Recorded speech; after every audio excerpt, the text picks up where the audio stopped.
নমস্কার বন্ধুরা, welcome to আরকে sports. আশা করি তোমরা সবাই সুস্থ ও অনেক ভালো আছো। তো এই ভিডিওতে বেশ কিছু গুরুত্বপূর্ণ আপডেটস তোমাদের মাঝে তুলে ধরা রয়েছে। প্রথমেই যে খবরটা শেয়ার করব সেটা হচ্ছে আইএসএল নিয়ে। তো বড় সবচেয়ে সুখবর রয়েছে যে আইএসএল কিন্তু হচ্ছে। তো আইএসএল এবং ডুরান্ড কাপ কবে থেকে শুরু হচ্ছে, কবে শেষ হবে ডুরান্ড কাপ এবং কবে থেকে শুরু হবে, এই বিষয় নিয়ে প্রথমেই আপডেট শেয়ার করি। যেটা এই মুহূর্তে সবথেকে বড় খবর, আইএসএল এবং ডুরান্ড কাপ শুরু হচ্ছে 25শে জুলাই। পরের মাসের 25শে জুলাই থেকে আগস্টের শেষ সপ্তাহ পর্যন্ত ডুরান্ড কাপ অনুষ্ঠিত হতে চলেছে। বছর এই ডুরান্ড কাপের টুর্নামেন্টে খেলার জন্য প্রতিটা দল মোটামুটি ইন্ডিয়ান স্কোয়াড নামাতে পারে, কারণ কিছু কিছু দল এমন রয়েছে যারা ডুরান্ড কর্তৃপক্ষকে জানিয়েছে যে এই ডুরান্ড কাপে ইন্ডিয়ান প্লেয়ারদের সুযোগ দেওয়ার জন্য ইন্ডিয়ান স্কোয়াড যাতে ঘোষণা করা হয়, মানে কোনো বিদেশি ছাড়াই ইন্ডিয়ান প্লেয়াররা খেলতে পারে, এরকম করা হয়। এটা করলে ইন্ডিয়ান ফুটবলের দিক দিয়ে অনেক ভালো হবে, এরকম প্রস্তাব দিয়েছে। তো এই বিষয় নিয়ে তো কোনো আপডেট এখনও অবধি আসেনি, কিন্তু কিছু কিছু ক্লাবের এরকম একটা প্রস্তাব রয়েছে। দেখা যাক পরবর্তী সময় কী আপডেট আসে। কিন্তু আগামী 25শে জুলাই থেকে ডুরান্ড কাপ শুরু হচ্ছে, মানে সিজনের প্রথম টুর্নামেন্ট শুরু হচ্ছে 25শে জুলাই থেকে। তারপর শুরু হবে ইন্ডিয়ান সুপার লিগ। এই বছর ইন্ডিয়ান সুপার লিগ শুরু হচ্ছে 4ই সেপ্টেম্বর থেকে।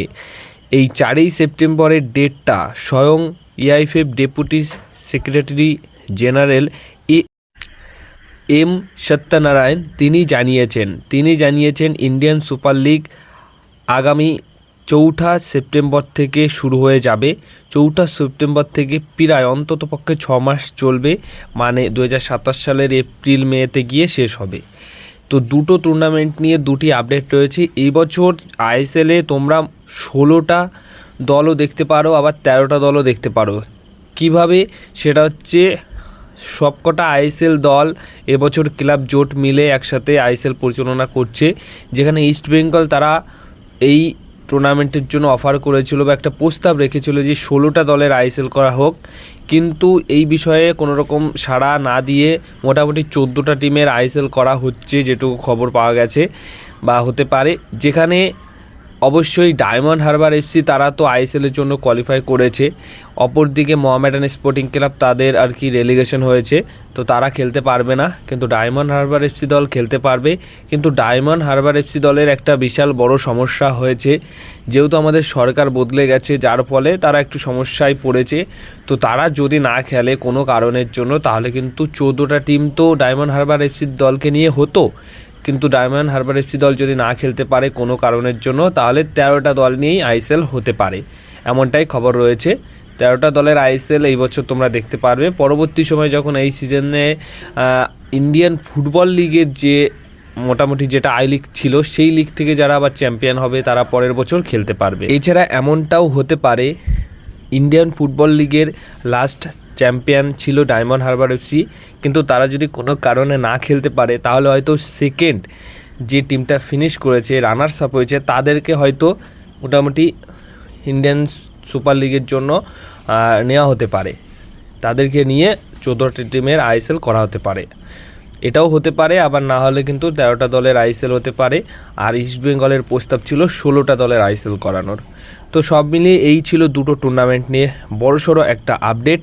এরপরে এখানেই শেষ নয়, ইন্ডিয়ান সুপার লিগের যেরকম প্রত্যেকটা দলের আর কি স্কোয়াড থাকে, যেখানে স্বদেশি এবং বিদেশি মিলে স্কোয়াড তৈরি হয়।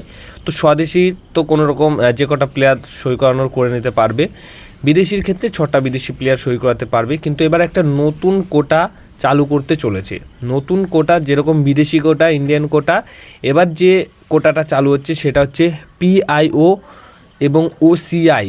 এই যে দুই কোটা রয়েছে, যেটা আর কি ভারতীয় বংশোদ্ভূত প্লেয়ার থাকে, সেই একটা কোটা কিন্তু চালু করছে ইন্ডিয়ান সুপার লিগে, যেখানে প্রতিটা দল পিআইও বা ওসিআই প্লেয়ার কিন্তু রাখতে পারবে। 1 থেকে 2টো প্লেয়ার, এমন প্লেয়ার পিআইও বা ওসিআই প্লেয়ার রাখতে পারবে প্রতিটা দল। এটার জন্য একটা আলাদা কোটা রাখছে, মানে বিদেশি, স্বদেশি, তারপর কিন্তু থাকছে ভারতীয় বংশোদ্ভূত প্লেয়ার, পিআইও বা ওসিআই প্লেয়ার, যারা ইন্ডিয়ান সুপার লিগের যে কোনো দলে খেলতে পারবে।